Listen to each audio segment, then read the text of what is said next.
Just a quick one for Nicole. Ari seems to be getting cut off or knocked out. Can you just check that for me, please, Nicole? He'd like to join. Thanks. I'll check on my side, no problem. Thanks. Thank you, Mandy. Great. If everybody's ready, let's start. So thank you for having me, and I'm hoping that I'm going to be able to change people's attitudes, help people, and hopefully get everybody to understand that we want universal access, and I'm going to show you how we're going to get around that.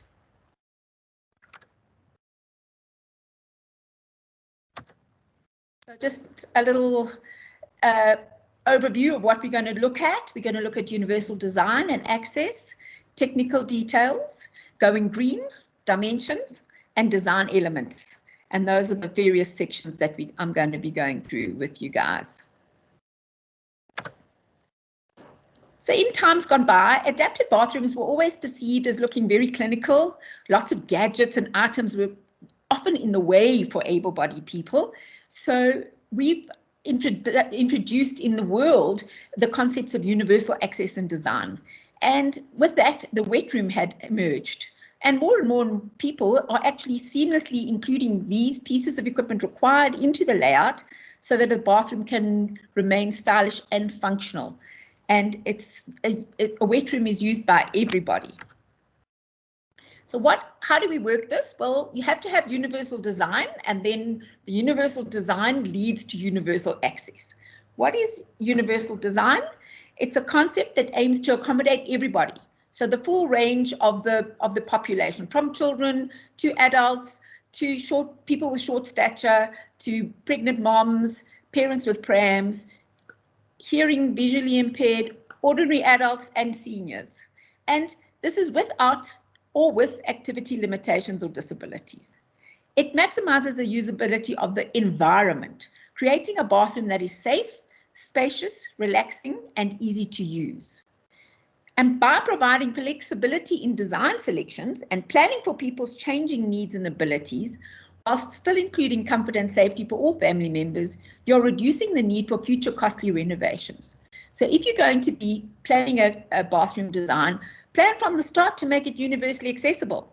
Don't have a step into your shower, because you might have to change it at a later stage if you have somebody who needs to use a step-free environment.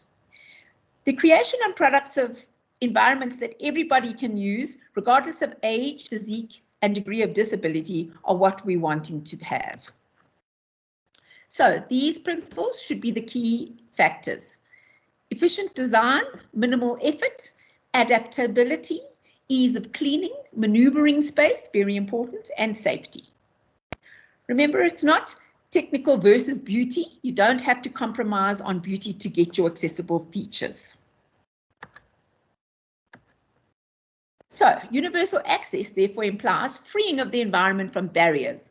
And this process of removing restrictions means recognizing the features that could form the barriers for some people, thinking inclusively about the entire range of impairments, reviewing everything from the structure to the smallest detail, and seeking constructive feedback from users and learning from mistakes, as well as experienced professionals. Here are some pictures of really wonderful adaptable bathrooms that have height adjustable facilities and ease for use for many different applications. This is the basic wheelchair accessible toilet and shower layout, which is in our SANS 10400, and it's the minimum standards. We have changed the minimum now from 1800 by 1800 to 22 by 24, especially if you're including a shower. And so you'll see the layout. You have the wash and basin and pan, and the shower on the other side. You have an outside opening door. We'll go into that in more detail later on. Again, you can have the various options for the outward opening doors, or you can use a sliding door. But usually if you're going to have grab rails on the side, then one would need to put the toilet closer to the side wall. And that's what it looks like side on, so that you have your facilities all within easy reach, with a vanity shelf next to your wall-mounted basin. Here's another picture of a wonderfully accessible bathroom that looks beautiful and can be used by all. You can see it's got a height adjustable basin. It's got height adjustable shower seats as well. Those are imported and quite expensive, but if you've got the facilities and you can have that, it's fantastic, because then it is truly universally accessible. Controls are very important, and we need to look at this for outside the bathroom as well as inside the bathroom, where we basically want our handles within, door handles within 1,000 to 200. We usually say 1,000. We want light switches at about maximum 1200, but usually we say all controls should be about 1,000 millimeters off your finished floor surface, so a meter above the surface. Wow. Well, with today's world and the way we're going, we really have to look at going green. And as you can see, you can make beautiful bathrooms that are wonderfully accessible and also green. And what do we do with this? Well, with the toilets, we replace old toilets, or we introduce a floating water saving device or a new dual flush system, and your total water usage per flush can be drastically reduced. With mixers, we introduce faucet aerator aerators, which reduces the amount of water flowing from the tap without diminishing the water volume or the water pressure. For showers, again, a 5-minute shower uses 1/3 of the water than a bath does, saving those long soaks just for the special occasions, please. Also taking what we call a navy shower, where you shut off the water while you soap, shampoo or shave and turn it back on to rinse off. Your shower head flow restrictors also keep water and electricity bills down. With the high cost of electricity, everybody's aware how expensive electric geysers can be. So looking at replacing these with use on-demand heat pumps or solar geysers will cost a bit more on the outset, but it really will prove to be cost effective with lower monthly costs down the line. And very important, with having just heard Eskom wants to up our rates again. When somebody comes into any kind of environment that offers bathroom facilities, quick questions to always ask, and even if you are a person with a disability going to plan your house or plan your renovations, these are your quick questions. How many bathrooms do you have, and how many people share each one? Access should be quick and easy. So, do you and your family prefer a shower or a tub? Do you have a disability that has an impact on the way you use the bathroom? And do you require assistance using the toilet, bath or shower? And these are the questions that should be asked, because this will then determine where the positioning is and what facilities that you're going to offer the person for the bathroom. National building regulations, which are our standard 10400s, and our part S is the section on facilities for people with disabilities. They have a section that offers minimum standards, and that's that part S. And we get the layouts that are planned for public areas, which give you the broad spectrum of basic options. But when you're designing for the individual, these regulations may be adjusted to the person's specific needs. Obviously, certain heights and measurements must be adhered to, like the height of a toilet seat and the height of a shower seat, the height of a basin, so that you ensure workability of products. So it's always advisable to have a qualified universal access assessor to advise on layout, or an architect that's had the qualifications in universal access before your work commences. So, a general bathroom usually has a shower, tub, 2 basins, a toilet, and storage space. The room needs to accommodate quick changes from one item to the other, so space around the product is optimized in relation to the individual user. And here's a standard layout. Remember that a minimum turning circle for a wheelchair should be 1.5 millimeters. So you always need that clear space if you can arrange to have that. Sometimes making slight adjustments to the bathroom enables people with physical impairments to function independently for a long time. So an independent wheelchair user might decide which side to approach the piece of equipment and which side the grab rails need to be fitted onto. So you'll see somebody coming in from the left or the right, and then you would move the toilet layout and facility of the shower to accommodate that person. Dependent users place the equipment so that the carer can assist. So sometimes you would put a shower not against the sidewall, but in the center so that the carer can come next to you to control the controls and use the hand shower unit to assist without getting wet. All the different facilities that you would have. You have angled grab rails, you have shower seats, you have horizontal grab rails, you have hinged arms, and so these are placed within all the different elements of the bathroom. So before we go on, are there any questions that anybody would like to have answered? Nicole, have you got anything? Not from our side, Mandy. If there's no questions, we can more than welcome to carry on. Great. Thank you very much. So now we've got to look at the individual elements that we have to use to look at in order to create a universal bathroom design. And these are doors, toilets and seating, showers, seating and mobility aids, bathtubs, seating and hoists, vanities and basins, mixers and shower heads, grab bars, tracks and supports, lighting and heating, flooring materials and surfaces, switches and controls, ventilation and storage. And so we're going to go through each of these sections with a bit of detail. So doors. Okay, so all doors to a bathroom should have a minimum clear width of 900. If you can't get 900, 810. Because of your turning out of a passage or whatever, you should have that opening to be able to get maximum maneuvering spaces. Regulations suggest the door should open outwards, as you saw in those designs, in order to be able to enter the bathroom should someone need assistance if they've fallen or can't get up. However, this might be difficult if you're opening the door out into a passageway, which is narrow.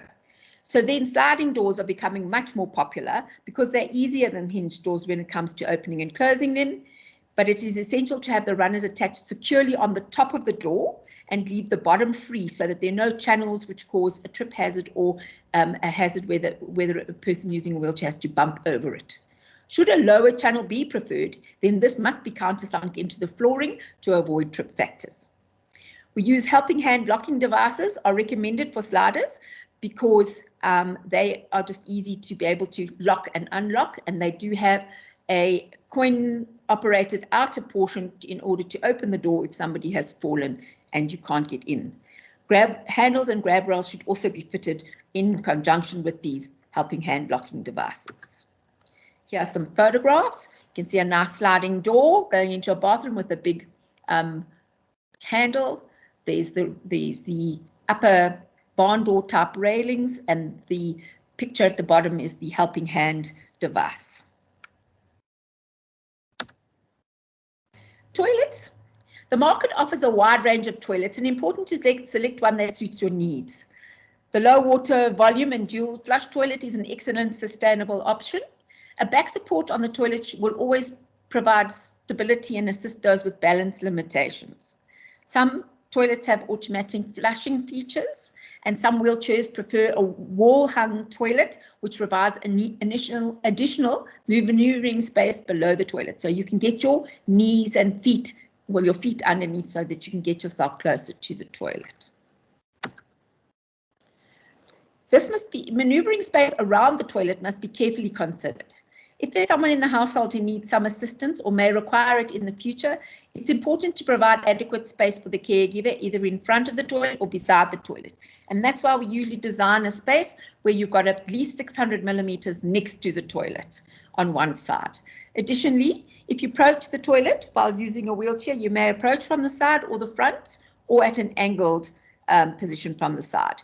Remember to consider your personal preference and space requirements and bring these to the person who's designing your bathroom for you so that they can accommodate you. Again, here's a picture of a wall-mounted toilet with the grab rails, and as you can see, it's closer to the sidewall in order that you can use the grab rails and have access to the basin. Some more design with hinged arm supports if you bring the toilet slightly away in case you need a carer to go in, and further pictures of how the basin is situated. Why do we put the basin close to the toilet? Well, it's so that somebody that's on the toilet can use the basin to wash hands for sterility purposes in case they're using a catheter or anything else. The toilet should be designed, if you're putting it towards the sidewall, between 460 and 480 from the sidewall, because if you've got those grab rails there, it ensures they're within reach and they are then usable. Grab rails should also be provided beside the toilet for support. Again, you can use hinged arm rails, as I've said, if there's no wall to accommodate the access for a carer or a user. Again, people might have a weakness on one side or the other, and therefore you might have the angled grab rail on the wall and still want to have a hinged arm support on the other side, which then gives the person double support when they are transferring from the toilet back onto the wheelchair. Most people prefer a horizontal bar at the back of the wall, and all grab rails must be fitted with applicable wall fixtures, which we will talk about, and at the correct heights, which we'll talk about under the grab rail. The toilet seat height should be between 480 and 520 from the floor. Children and some wheelchair users who transfer independently may prefer a lower height, but again, we want to try and do it as universally accessible to everybody. Alternatively, older people may prefer a toilet that is a little higher, as it is easier for them to get up and down with hip and knee problems. Again, very tall people may want a higher toilet. So what we usually suggest is the pan goes at 480 with the seat on top, which makes it 500. Care must be taken not to have a raised toilet seat for someone at a height where their feet don't touch the floor, as this may affect their balance. So again, it's always good to have it personally designed for the person if it's in a private home. Always choose a seat that has metal fasteners, as these will not snap when the seat flexes. If you have a paraplegic or a quadriplegic transferring onto a toilet seat, their butt and lower limbs are dead weight because they are paralyzed, and therefore there's a lot of weight and flexing of the toilet seat when the person transfers on and off. So it is better to have the metal fasteners, not the plastic ones. Otherwise, you are constantly having to buy new ones because you snap the screws or the bolts. There's a popular polyurethane seats with slow close option, which is guaranteed for 10 years, but they are imported and so a little bit more expensive, but sometimes those are the ones that are better to be purchased as they will last longer. As we said, going backwards. Flush control should be located within an easy reach. So usually on the open transfer side of the toilet, or it can be on the inside wall, but then it must be closer towards the front of the toilet and not to the back. If you've got flush control units on a cistern, then it definitely has to be on the open transfer side of the toilet. You can't lean across a toilet to try and flush if the unit is, if it's a cistern and it's on the inner wall of the toilet.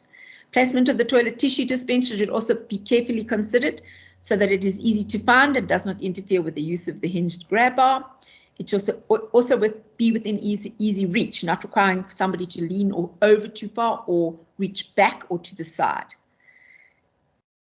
An excellent idea for people who have limited hand function is a toilet that sprays water for cleaning and hot air for drying.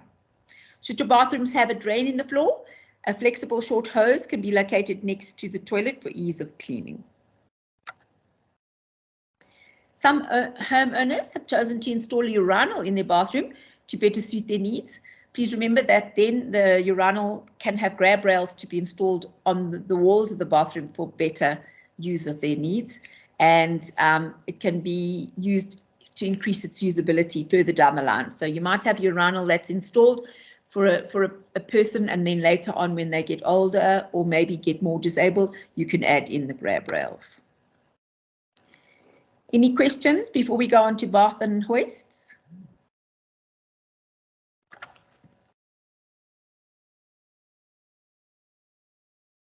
Nothing? Okay, I'm going to go on. Many people enjoy a soak in a hot bath, especially people who wish to relax or relieve muscle pain. So it's always good to have a bath and a shower in your bathroom if you can have the space. There are many different types of bathtubs. Some are very large, some have water jets, some have hand grips built into the tub, which make it sometimes difficult to get into and out of. And some have soft sides, and even more have a side door for entry. So it's very fantastic that we've got all these options, but it's very good to go in and research what you want. Because remember, if you've got a tub with a side door, you need to fill the tub first, or get in first and then fill the tub, which means that you can be quite cold, and you have to drain the tub before you can get out. It's important for safety purposes to have a non-slip surface, grab rails, and a flat bottom tub to provide stability. Grab rails again and hand grips should be checked to ensure that there's adequate reinforcement to support the person's weight, and it must be placed at convenient heights and positions for the individual's requirements. So the horizontal grab rail for a bath runs along the length of the bath, plus if you've got a transfer seat at the end of the bath, and it should be installed at a height of between 555 and 580 millimeters from the finished floor. Alternatively, this rail can be cranked at an angle to the horizontal, and a vertical rail should be 500 millimeters long to be installed at a distance of 600 millimeters from the sidewall at the tap side of the bath. So that's kind of in the middle of the bath, so that if a person is climbing in and out, they can hold on to that. Grab rails should be at least between 35 and 45 millimeters in diameter and fixed with a clearance of 50 to 60 millimeters between the rail and the wall. And the material of this grab rail should be such that it has a good grip even when wet, and should contrast visually from the background for people with visual impairments. Here's some pictures of the various bath options. The top one shows you the bath that has the areas around the side. The tap is on the mixer is on the side, so you can actually fill the bath before you get into it, and it has some portable handrails and fixed handrails with a shower unit. The bottom two have openings where you can get into the bath, sit down, and then fill the bath up. So there's a wider variety of mechanisms or lifts that can be used with the bathtub to lower and raise you into the water. Many of these are designed with a bath seat that swivels to allow ease of use.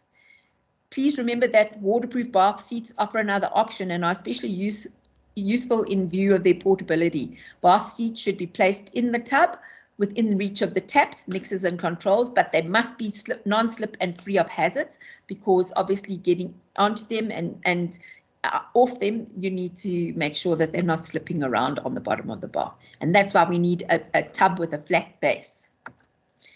And you can see some pictures of the various bath seats. Any questions about baths and getting into and out of baths? Nothing? Okay. Showers. Obviously, shower is a much better, as we said, it uses less water, it's easier to get into, and universally designed accessible shower is increasingly appearing in all wet rooms and spa bathrooms in homes and in the hospitality industries. There are large open areas with one or more shower heads and appropriate drainage that can accommodate more than one person, as well as a person with a mobility device. The floor should have positive drainage, which means it needs just a 1 in 80 fall, and the water should flow to the drain via the gravity.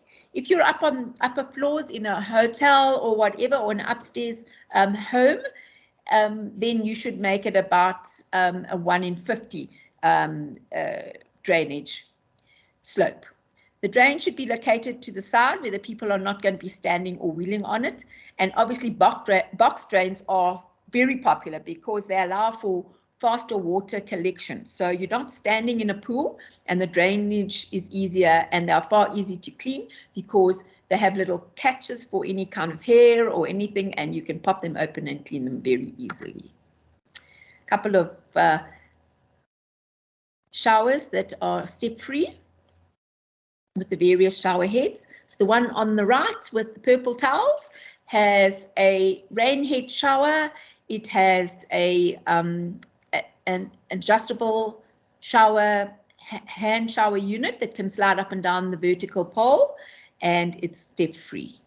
The other one has the same sort of things, but no rain head and grab rails in place. So the wheel-in shower area should be at least between 12 and to about 1500 millimeters and should be equipped with both horizontal and vertical grab rails. You can use the cracked grab rails. There should be adequate clear maneuvering space of 900 to 1200 outside the shower area if possible. That can also overlap with your 600 between the shower and the toilet. And if a prefabricated shower floor is installed, the floor should be countersunk to avoid a lip that may be a trip hazard. Please don't raise your shower areas because you've got to get your drainage correct and then have a step or a small ramp, because that does not make it accessible. Again, if you're going to have a shower caddy, please make sure it's close to where the seat is fitted and accessible, and as well as where the mixer is. Again, some nice pictures of a step-free shower. The one on the left has the shower pan that's been fitted into the floor. You can see that they've had a splash gate fitted so that if you're sitting on the shower seat, and there's a shower curtain as well, that it will open up to allow you to get in, and then you can close it and keep the water out. And of course, the right-hand one shows you a lovely view of a box drain right against the wall. So let's talk about some shower seats. Lots of retailers offer fixed seats and fixed fold-down seats, as well as portable shower seats and commode wheelchairs. The fixed shower seat should always be firmly anchored and allow easy access to the controls, as said. The surface needs to be non-slip and wide enough to allow for a comfortable sitting position with the person's feet touching the floor. Therefore, the seat should be at about, again, 50 centimeters from the finished floor surface. Again, the seat itself must be minimum 400 by 400. A lot of bathroom suppliers are supplying very small little tiny seats. They are not comfortable and you cannot sit on them, and you have to think about today's environment and the people that live in South Africa, and we have a lot of people that are larger and need to be able to be comfortable on a shower seat. Preferably there should be a backrest, because it's extremely uncomfortable to lean against the cold tiled wall when one is naked. And the seat surface should try and be as pliable as possible, because hard surface can cause pressure problems. A lot of people with spinal cord injuries have no gluteal muscles, which are your butt cheeks, and therefore they're sitting on the hard bones of the pelvis, which are called the ischial protuberosities, where your sciatic nerve goes through. Unfortunately, if you touch that sciatic nerve, it kicks you backwards because it's quite sensitive. I don't know if anybody's had sciatic pain and sciatic problems. You know how that pain goes down your leg.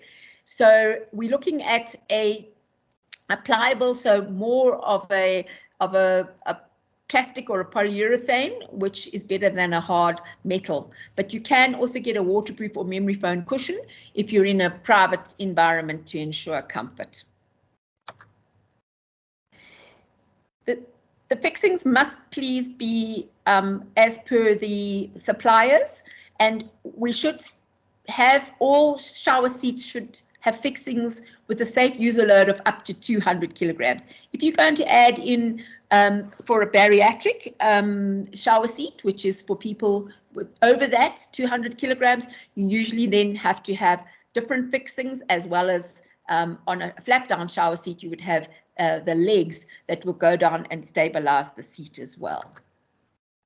So you will see that would be the shower seat in the small picture in the middle, which has got the stabilizing legs as well. And as you can see, different types of shower seats. The one on the upper right-hand side has an adjustable shower seat height, and the others have armrests that come down, which help for ease of getting onto and off of the shower seat, and the other one is just a shower seat. So correct Grab rails or armrests must be placed at compliant heights and distances from the seat to ensure ease of movement onto and off of the seat. This should be chosen carefully so that the chair is the correct size for the person using it. Again, we were talking about the various shapes and sizes of people. For commode chairs, cheapest is not always the most effective cost-wise, because sometimes the cheaper chairs tend to be not as rust-proof as the others. So it makes your replacement period shorter for these chairs. There are various types of these chairs. Some have 4 small casters requiring an assistant to push you into and out of it. Some are self-propelling, and there are larger units that have electric controls to raise and lower the seat and the backrest and arm positions for the people with extreme movement and balance limitations. Here are some of the various options.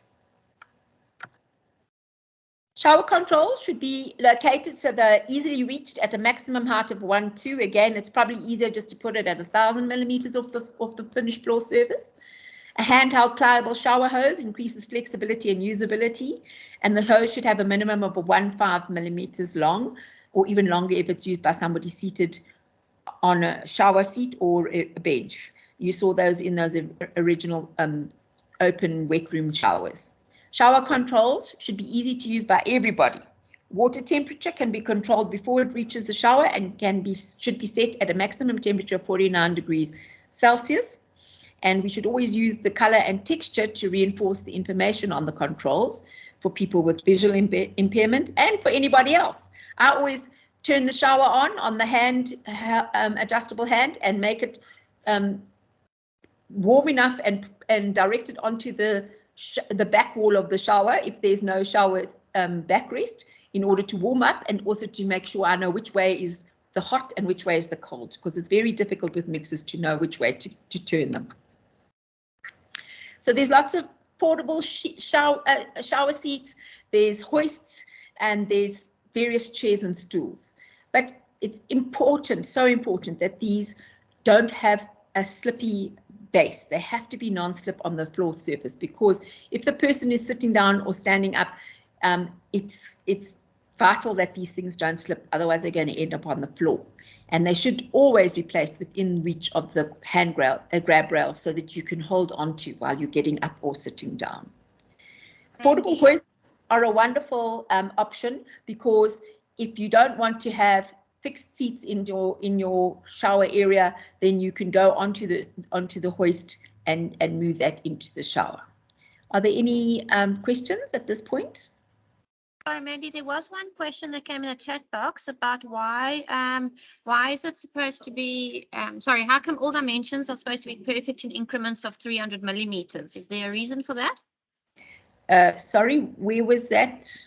So it's in the chat box. Just Yeah. want to know how come all dimensions are perfectly in increments of 300 millimeters. I don't understand the question. Perfect in increments of 300? Yeah. I don't see where that comes into the diagrams. Can you go back a slide and let's just have a look? I can. Just want to check.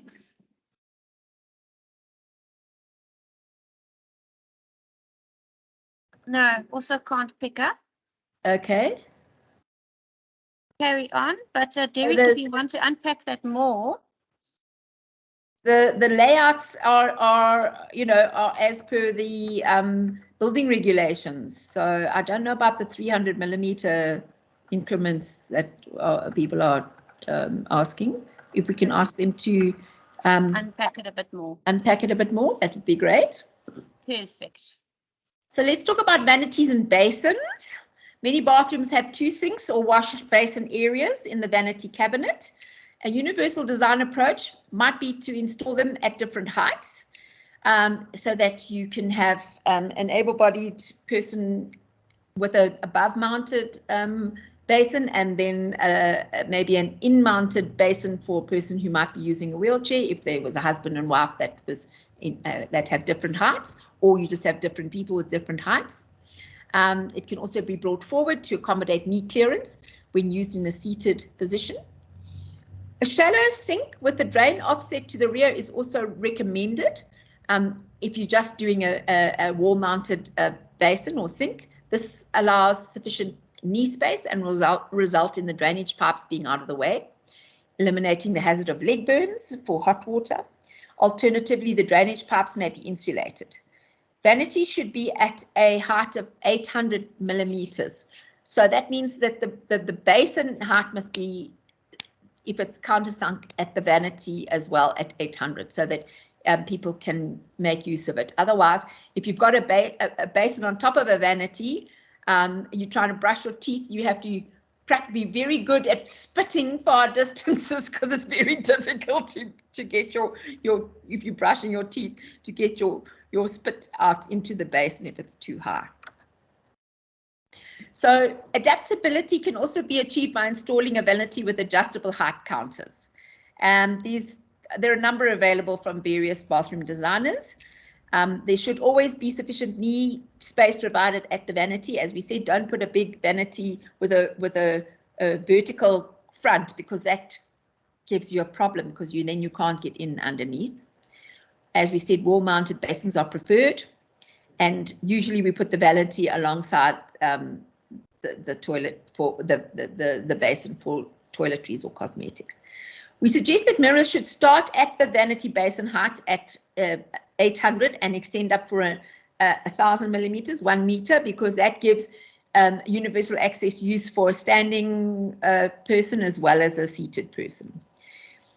And international best practices suggest that there should be a basin within reach of the toilet, so that the user may wash their hands whilst on the toilet, and this can be separate to a vanity area if you want to have a bigger vanity area. So here are the various basins that you can see.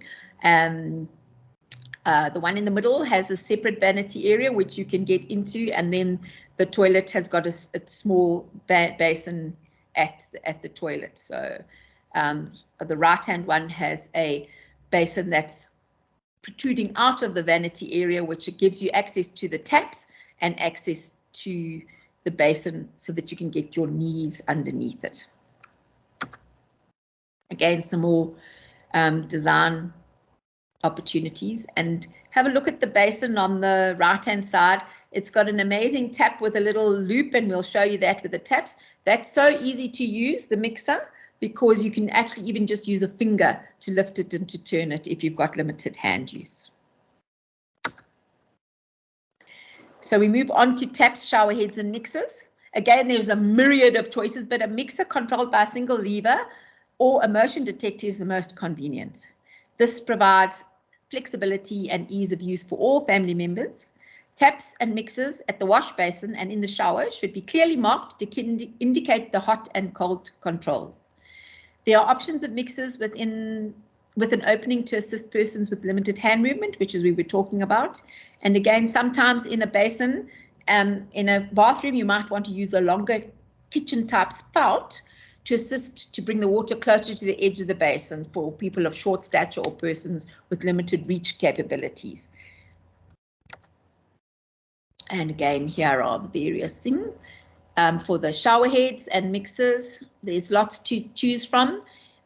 So a rain head, your adjustable handheld shower, and these can be all installed in conjunction with each other.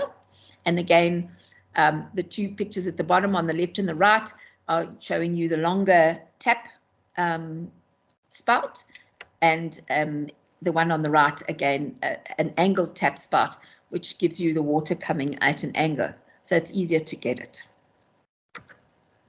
Here are your taps with the opening in the mixer top, so that you can move it easily. And the picture in the middle at the bottom is an amazing tap, which I love, because it shows you clearly with little mosaics on the back of towel which way to turn to get hot water and which way to turn to get cold. Anything about taps and mixers and basins? No? Okay. So we've spoken about grab rails all the way through. So we need to say that they offer support and stability to a person using the sanitary facilities, either while they're sitting down or standing up, or transferring to and from a wheelchair, or just adjusting their clothes. All grab rails should be tubular with a diameter between 32 and 38 millimeters and have a clearance of between 50 and 60 millimeters to the wall. They should have a surface that provides a good grip when wet and contrast visually with the surfaces against which they are viewed. Grab rails are weight bearing and therefore should be firmly fixed to the wall, and the wall construction should be selected or modified to adequately support the grab rails and to allow for possible future relocation in situations where sanitary facilities are provided to meet individual needs. So again, even if you don't have grab rails and you're planning your bathroom, please make sure that if you've got walls that need to have extra sort of strength in them, that you use the extra strength areas where you might have to put grab rails at a later stage, so that when you're drilling through, you're not just drilling through into tiles and air bricks or whatever. Again, this is a picture of all where grab rails are usually found in a bathroom, sometimes around the basin, sometimes at the toilets, sometimes at the bath, and sometimes in the shower. And again, hinged arm supports. If you're going to put hinged arm supports either at the shower or the toilet, then they need to be 300 millimeters from the center line of the toilet or the shower seat, so that there's enough space. We're now moving on to these sort of minor elements that we always have to look at when we're designing a bathroom, and we must keep them in mind, because remember, we're trying to make it universally accessible, and therefore we need to do it for everybody, which means people with visual and hearing impairments. So a different range of lighting levels can create a relaxing spa-like atmosphere in the bathroom. And this is the universal design approach. A night light in the bathroom is an excellent feature, especially if you're in a family environment. Then you don't have to be switching on all the main lights if you're just needing to pop into the bathroom quickly. Adjustable, directed or task lighting also allows you to have extra illumination in your key areas of the bathroom, such as the vanity or the shower area. And ambient lighting should be provided to maintain an even level of illumination throughout the bathroom. Concealed lighting offers the most diffuse light and reduces a glare. And be aware that LED lighting has to be carefully placed in order to give maximum effect, because sometimes that just gives you directional lighting. People with visual impairments may require greater luminance to maximize their vision. So where possible, take advantage of opportunities to maximize natural lighting, but be careful to avoid glare. Glare-free surface treatments and a soft matte paint finish are ideal, especially for persons with visual impairments or dementia. These finishes reduce glare and complement illumination levels, giving a more relaxing atmosphere. Some pictures of some lighting. Tiling. Of course, this is very important. Choosing the correct bathroom tile is vitally important for both the floor and the walls, as it has to be waterproof and definitely non-slip for the floors. Glazed porcelain tiles are one of the best tiling options, as they are impervious to water, but they may become slippery when wet. So please, you need to choose your non-slip textured finishes for the flooring. Non-slip finishes may be created for marble, travertine and limestone tiles as well. And investing in good quality tiles add value to your home, as well as lasting for many years to come. Sealing the tiles is very important. And this assists with prevention of scratches and build-up of dirt. And of course, the grouting must be waterproof sealant so that no water leaks into the base. Some nice Ital tile options for different flooring tiles. Of course, there are other floor surfaces, and these options are available. And sometimes are easier to put into wet rooms, as the floor is graded slightly again to the shower area to avoid splash water running the wrong way. Semcrete have beadcrete waterproof options. Vinyl has re-emerged for an alternative flooring option with an array of colors and surface lookalikes, so you can have wooden tile-like patterns. There's also a lovely medical non-grade, low-slip, non-maintenance hard-wearing vinyl, which is great for medical facilities, but it's also great for ideal for wet rooms. And then the polyurethane non-slip waterproof layers are economical because they're sprayed onto the base surface, and then they usually have a variety of droplet-sized offerings which make the surface non-slip.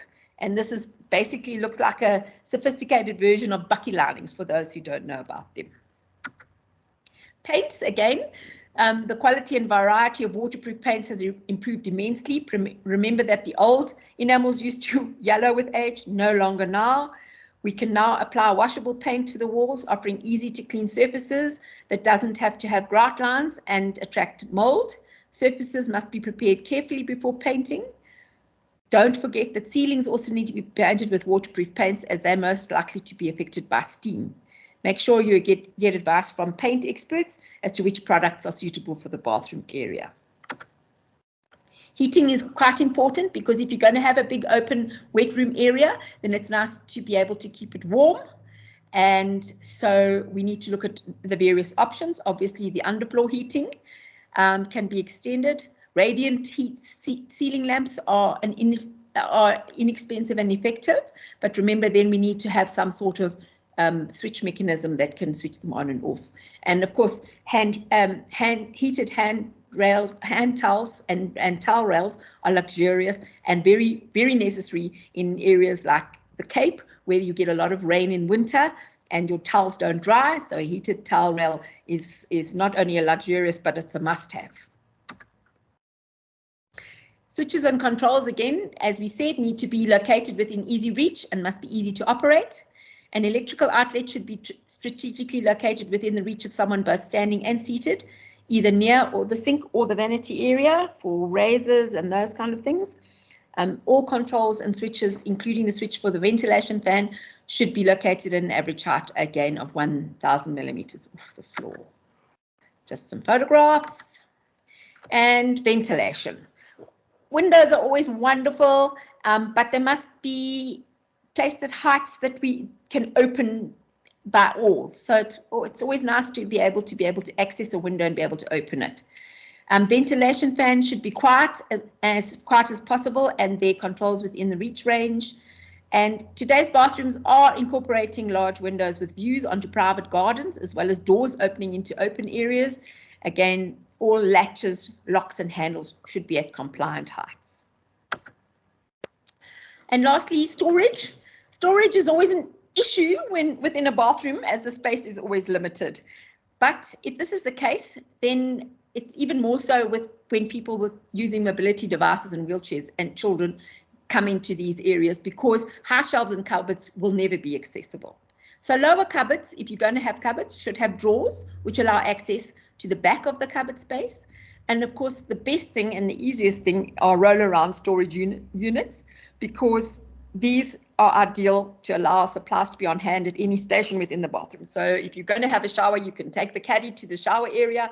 If you're going to have a bath, you can take it to the bath or the vanity area and have all your showers and facial creams and scrubs and shampoos and small towels and whatever you need to go with you. So there we go, various shower options, storage options. And in conclusion, I just want to say, with careful planning and the correct advice, you can turn your bathroom into a universally accessible, beautiful and functional space. Thank you. Are there any questions?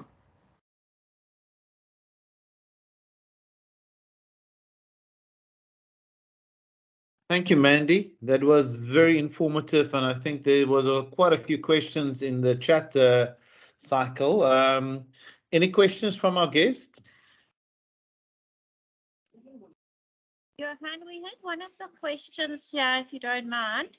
It said, would a built-in tiled seat in the shower work with perhaps a cushion for comfort? So yes, it can work for various people. Obviously, that would work for people who have more mobility than those that have less. So if you've got a person who's ambulatory with a disability, so somebody who can walk, that seat can work, because you can also have grab rails.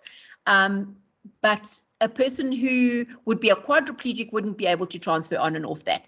A paraplegic may be able to do that, depending on how able-bodied they are. And again, yes, if there is a seat, one could use that. Obviously, tiled seats are fantastic for children and for able-bodied people, pregnant ladies, any women wanting to shave her legs. It's always good to, if you've got the space to be able to build in a fixed seat, it's great to have that. But it's also good to have the option of, if you haven't got the space, to have a fold-down shower seat, which then allows you to sit when you want to and move it away when you don't. Thanks, Mandy. That does make sense. We have another question here is, what is a good way to test whether the grab rails have been adequately secured? Okay, so obviously it's most grab rails, when you buy them, they will give you the securing, the fasteners, the various raw bolts and screws and things like that. It will also give you the directions on how to fit them. But obviously the best way to do it is to have as big a person as you can hang on it for as long as they can. If it pulls out of the wall, then you know it's not been fitted correctly. But please don't get a person with a disability tried out first. Thanks, Mandy. And then we also have another question. What happens with timber frame dwellings with regards to grab rails and fittings? Okay, so with that, you then have to have what we call the extra timber that's added in the place where you're going to put it in, and there are specific dimensions, and you would put in an extra wooden beam, or not a beam, a plank, but it has to be a specific dimension, because obviously if your bolt is 80 millimeters, then you have to have enough wood there that it can go into 80 millimeters. And it has to be those extra stabilizing pieces of wood would have to be put at the correct specific areas where you're going to be affixing the grab rails. So it can be done. It's done in America. A lot of the homes there are timber and you know, timber frame homes. Thanks, Mandy. I think on the chat box, I think that's all that's come up on the questions. So if anybody else has any questions, you can let us know. Yeah, I think a lot of the questions that was there was also now be tackled by Dale from from Stunning Bathrooms. It created the Italcare Range for Italtile. So that's next up. So Dale, if you're ready, thank you very much. You can start your presentation. Hi, thank you everybody for your time. As Johan said, what we have created together with Stunning is the Italcare Range, and we actually think it's quite exciting because it's not only aesthetically pleasing, it's as well as universally functional. So we've tried to take the clinical outside of all the frail care and make it functional. So I'm just going to add in the slide. Right, so as you can see, Italcare has got their own branding, which we've all created together, which is lovely. Italcare Range has got 8 products. There is a acrylic folding shower seat, 3 straight grab rails, 2 cranked or angled bars, a cistern rail, and a drop-down rail. All the links in the seat designs are exclusive to Italtile. So they are only available to Italtile and the Italcare Range. They are not sold to any other retailers. No other retailers have access to these products.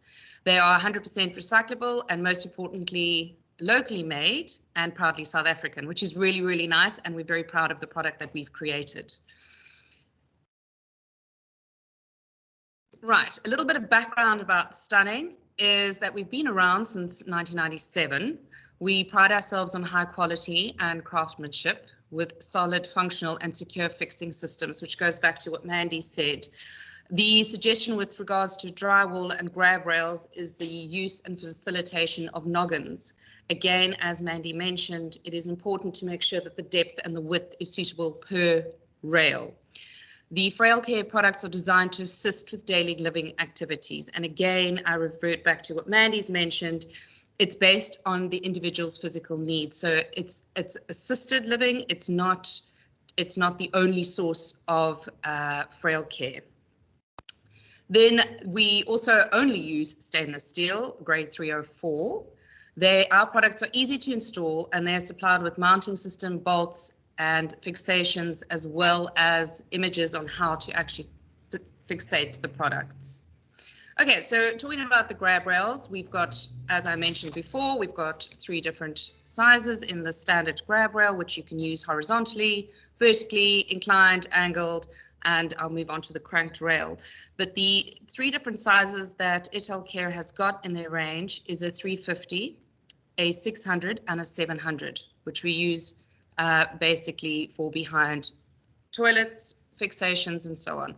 All of our grab rails are SANS approved, so that's the South African National Standard of Approval.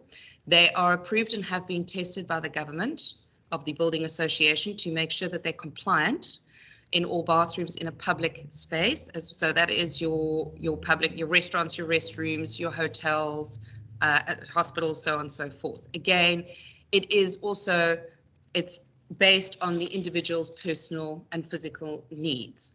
So with regards to that, it's the 32 mils that I mentioned, it's the 3 bolt fixations, and it is also very important that it's stainless steel and it is not going to be rusting. Right, then we've got our grab rails, as I said, with the cranked, and the cranked rails are the 320 by 320. This one in particular is the 320 by 320 by 320. Again, it can be used, as Mandy has mentioned, when standing or getting in and out of the bath. A grab rail can also be positioned vertically or horizontally. It just depends on what the user's need and requirements. This one here is the 320 by the 320. So that one we can use again, but it can be placed vertically at the entrance to the shower to use for support when stepping in and out, as well as using it in conjunction with the shower seat. This is the straight grab rail, which would be the 350. Again, this is utilized in the bathrooms in a public area. It is suggested, as per the standards, that it will be used with, on either side of the toilet, it is suggested that you have a rear wall fixation and a side wall fixation. So that is important when you are designing your general use area. Okay, so on the Italcare website, there is a conclusive, detailed, you've got your drawings, your technical drawings, which will show you the dimensions, which is very important when you are planning and designing your joined area. So as I mentioned before, it's a 304 stainless steel. The depth is 90 millimeters and the width is 75. All of the products are supplied with a 9 millimeter and 50 millimeter nylon wall plug. It also gives you indication of which drill bit to use, which is very helpful, because not everybody is aware of which and what and how to use. Okay, then we've got the cranked rail, as I mentioned, which is a 320 by 320. There are the measurements, which I've also mentioned. The depth is 90 and the width is 75. It is also important, the reason for it being stainless steel is that the bacterial content is kept down to a minimum, and it is therefore clinical. It's brushed, so the grip is good. It's very visually, it's contrasting against most walls. So as Mandy has mentioned as well, this is the reason for the materials and the size and the shape of the grab rails. Right, then as you have a look here, we can have a look at the actual installation of the grab rails, and now you can see why Mandy has said it's not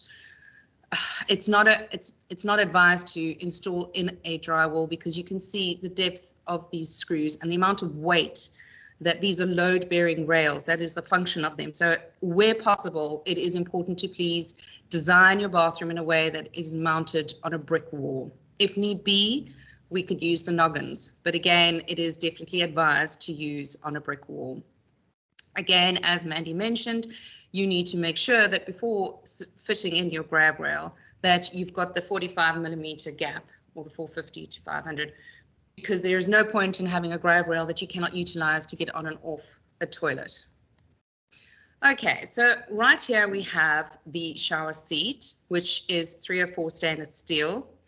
it is, again, very important to be, it's based on the physical needs of the individual. So again, with regards to your level of dependency, it is not, I would not suggest it's be used for those that are requiring arm support and or back support. This is a slide on, slide off. And I think now that listening to Mandy's presentation, I think it's something that perhaps Italcare needs to look at options of perhaps having a wider seat to facilitate everybody. Right, it's sturdy and functional, and it looks very, very neat. It can be mounted on the inside or outside of the shower and can be neatly folded away. We use a low pressure spring action bracket, so it is easy to lift, so there is no straining, and it's easy to put down. It does not take up much space. The measurements of that shower seat in particular is 450 by 350 mils. And the seat is available with a drop-down leg for extra support, as well as what Italcare has come up with, which is a fantastic idea, especially in a hotel area, is the removable brackets.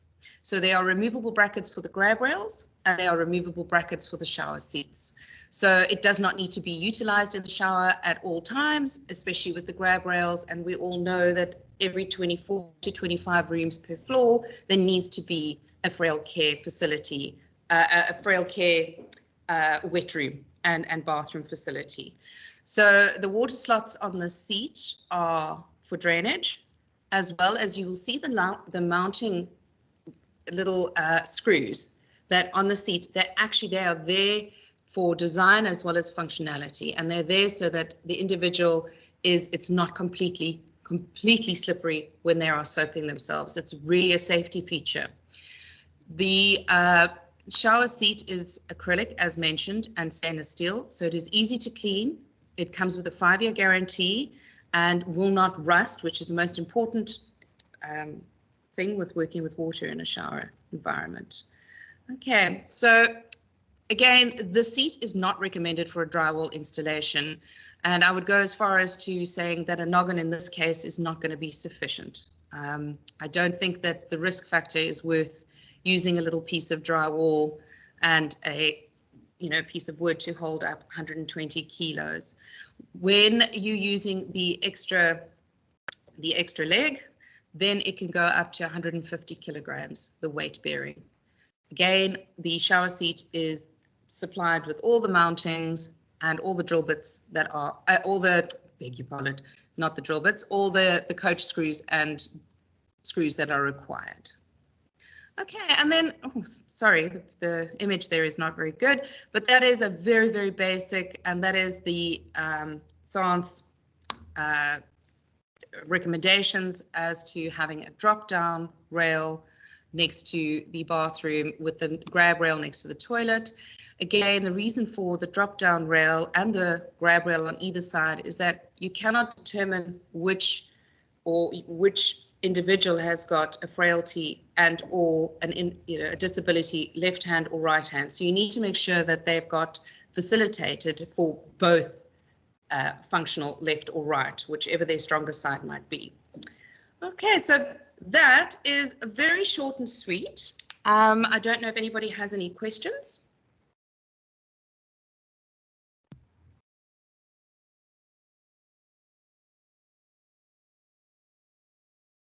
Hi, Del, it's Mandy. Can I just jump in there? Please do. I just wanted to also say I've been looking through the questions, and somebody asked why the basin was so close to the toilet. It's it is 25 mils from the front of the toilet. The toilet front has to be 690 from the back, specifically so that you can have the seat that can go up. But that's why we look at maybe a second basin, a small second basin that's just placed by the toilet area if you are looking for a full bathroom. So you have a little tiny 300, 400 mil basin that can be close to the toilet so that it can be accessible. But obviously, if one is having a bigger bathroom, one would have a bigger basin somewhere else, and that's why the toilet needs to be quite close. And as you were saying, with the horizontal bar, Yes. If you've got a cistern, then you have to have a bar that has a longer sort of before it bends, so that it can go around the cistern. So there's two different types of, people must remember that they mustn't just buy the grab rail with a shorter connector to the wall. They need to have a longer one that would go around a cistern. Because a lot of times people buy those short ones and then they put them above the cistern and then it's too high. It's at 830 mils or something, and then it doesn't work. Yeah, so what we've done actually, because we manufacture locally, we've actually sat down, and that's the unique part about the Italcare range, is that it can be modified to the specs as per required, because not every room is exactly the same as every hotel room, as every home, so we can manufacture as per the individual's request. And again, it's not imported, so we can get it made up and or powder coated black or white as per their, or even gold as per their personal requirements. Yeah, obviously if there's a concealed cistern, you've got to be careful again with these Geberit type toilets where they've got the flush unit that's concealed. So now you're putting grab rails onto a built-out smaller wall, as you were saying, not always strong enough. So you must be very careful about where you put the grab rails. Absolutely. Thank you, place Mandy. them. Is there any more questions for Dale?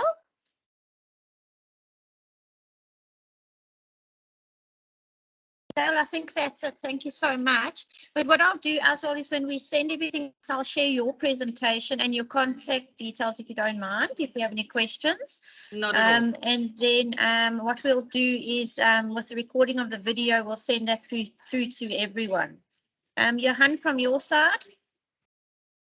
From my side, thank you very much to Mandy and Dale. We really appreciate it, and all our guests for the turnout and making time out of their busy schedules to join us for this webinar. It was a